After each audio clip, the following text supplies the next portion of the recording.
People think the greatest prison is a place with steel bars and walls, but the worst prison is the mind. A prison of depression, a prison of fear, a prison of anger, a prison of past trauma. And that is exactly what the enemy does. He doesn't just show you the wall, he makes the wall look impossible. He says, look at how high that is. You are never getting over that. That is how he strips the power out of you. Because God, he stripped the power of death from him. Hebrews 2 says the devil had power over death, but Jesus stepped in and destroyed it. He proved that death could not win. So write this down. For the believer, death is not the end. It is the beginning of inheritance. And that truth shows up again in Deuteronomy 3. In Deuteronomy 3, verse 2, God tells Moses not to fear the giant king of Bashan and assures him of total victory. This giant is not just big, the Bible even describes him like a monster. Meanwhile, the Israelites don't even have weapons.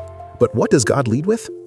Not a battle plan. He did not say, work it out and overcome it by yourself. He says, fear him not. Why? For I will deliver him. That is God's heart. You see giants and think, there is no way. God sees the same giant and says, I will handle it for you.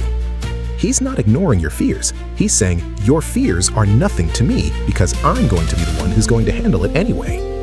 So can God overcome illness? Yes. Can God overcome past trauma? Yes. Can God overcome what feels impossible to you? Yes. Because it is only impossible to you. It is not impossible to him. And look at this next part. God tells them to remember what he already did.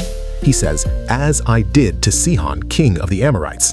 In other words, remember the last time I brought you through.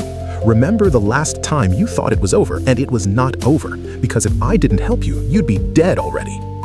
That's how you survive hard seasons, by remembering the times God already carried you. Because if he brought you through before, he will not just stop there. And the Bible says he's the same today, yesterday, and forevermore. So when life hits you again, look back. Did God ever leave me high and dry? Maybe you thought he left you when you lost your job, but he's writing your testimony through that. Maybe you thought he left you in your addiction, but he was bringing you through it so you could be relatable and heal somebody else. He never left you. You just thought he did. And then the Bible says the king and all his people were delivered into their hands until none was left. That is how God works. He does not just deal with part of your sin, he deals with all of it. So when you are struggling, remember, is this a problem to God? Of course not. And just like God has helped me before, he's gonna help me now. That's how you overcome, brothers and sisters.